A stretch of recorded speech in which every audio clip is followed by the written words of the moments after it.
Welcome to the Protagonist Pub. My name is Tammy, and this is where characters gather.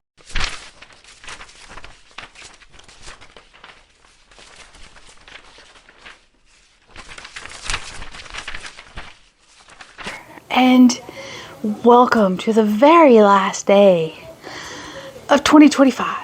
And I thought, I could release a variety of videos today, but today I'm actually going to do the If I Owned a Bookstore tag. I watched this from Tammy over at Believe Your Shelf, and I fell in love with the tag. However, I am going to reorder the questions because they don't make sense to my brain, the order in which they're done, and you'll understand why when I get into it. But I thought this was a great way to complete 2025 and walk into 2026, because we're all readers. We all love books.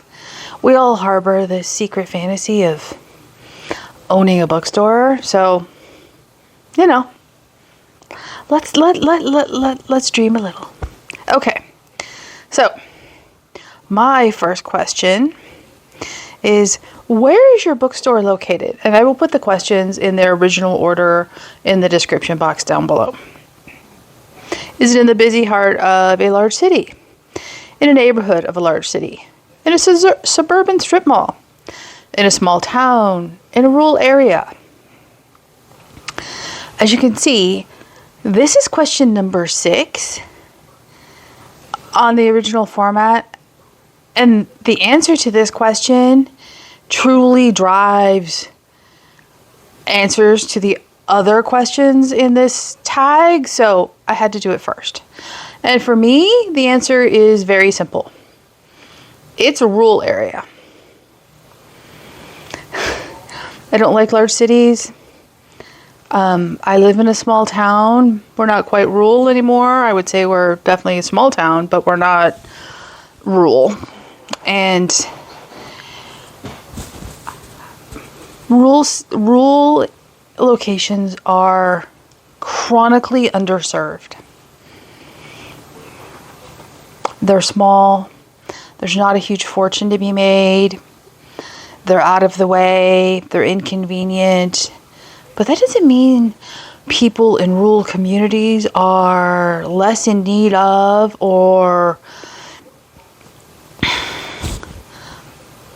not wanting access to businesses. And thus, that's where I would put my bookstore.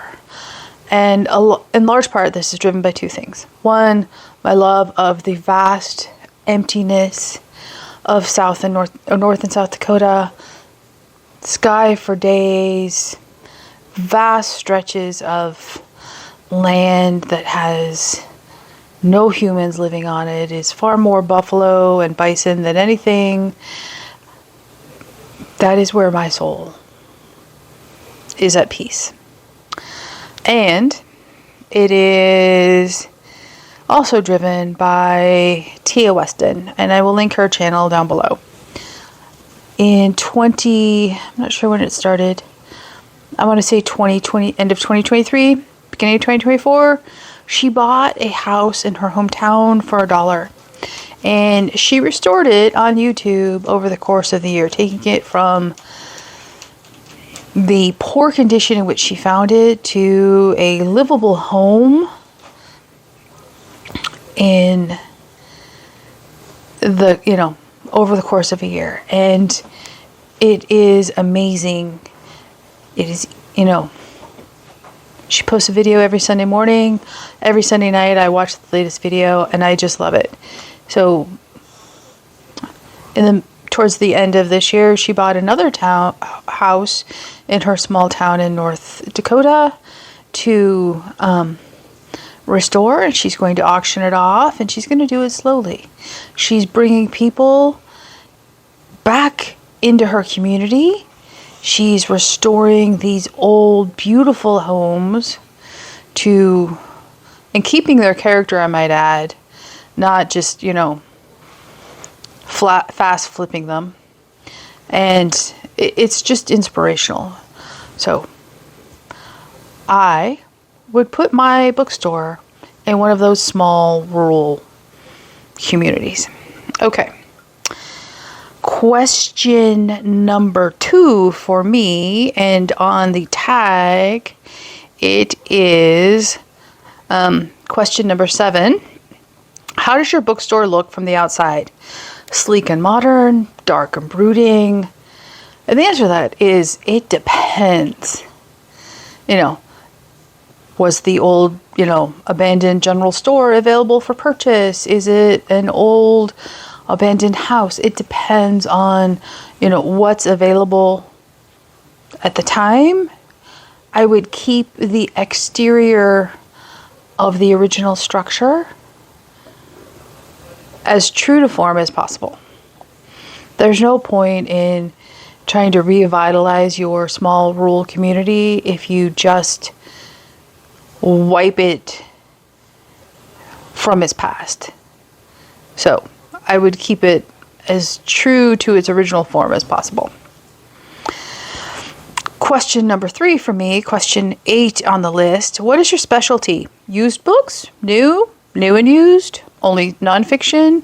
Fiction and nonfiction? Does your bookstore specialize in a particular genre? My bookstore has it all.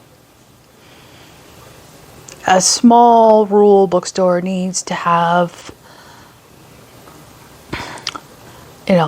appeal. So obviously there's going to be a slight emphasis on the nonfiction for what the local community farmers and ranchers are producing. So if it's mostly ranching, books on keeping cattle and chickens and pork, and if it's farming, the latest farming books. But there's also, obviously, me, there's going to be fiction, and there's going to be fantasy and mysteries and nonfiction and classics, and it's going to be everything possible. And obviously, you're going to be able to order something if you'd rather not order through the internet because it's unreliable where we are, or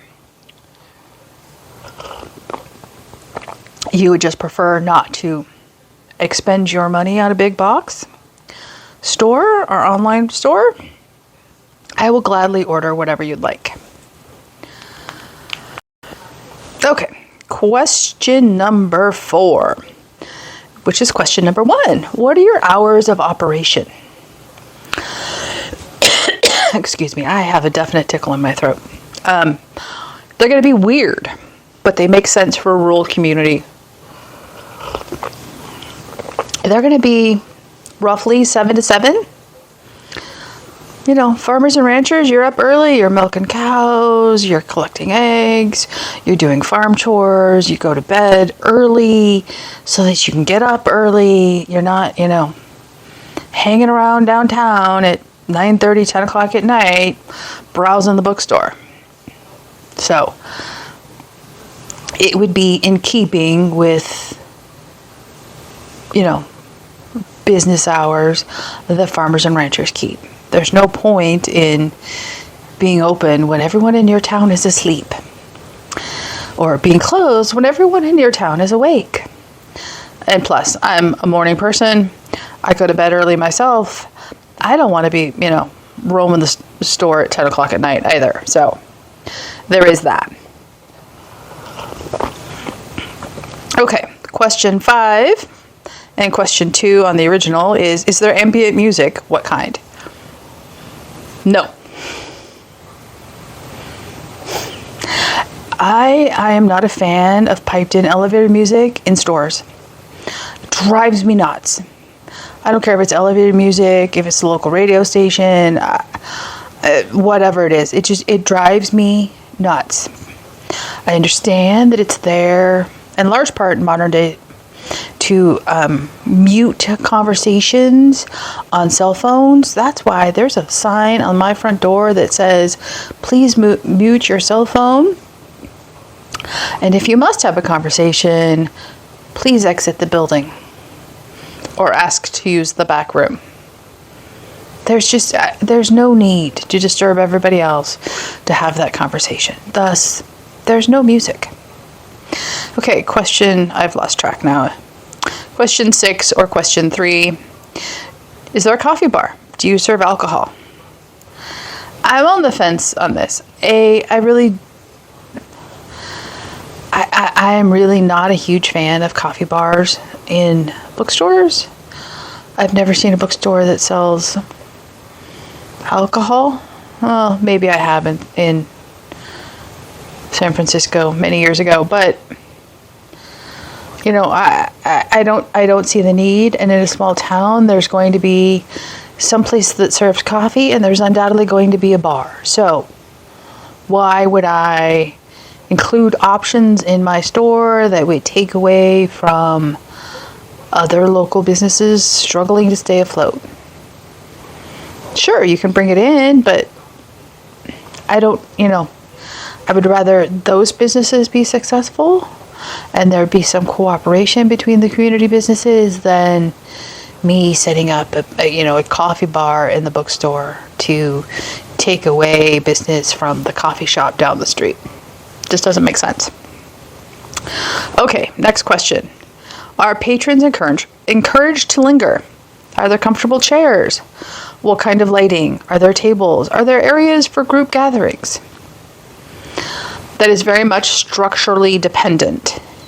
So if it's like the old abandoned house in town that gets fixed up, then absolutely there are comfortable chairs. There's going to be a meeting room, tables where you can pile all the books that you want up, and it's going to be cozy. If it's in the old general store, there's obviously going to be less room to make things cozy and, quote unquote, encouraged to linger, but you can linger without having a comfortable, chair to while away the hours. So it's very building dependent. Next question. Is there live entertainment? Poetry readings, authors reading from the current works, lectures, and literature. Most likely not. A, not something I enjoy. B, it's hard to get people to come to a very small rural town in which, they're not going to be the huge draw that, let's say, downtown Dallas would have. But, if the local community college or the local university is interested in holding, lectures, agricultural, literature, whatever, of course I'd be open to that. I have no problem with any of that. Again, it's all very dependent on time and place.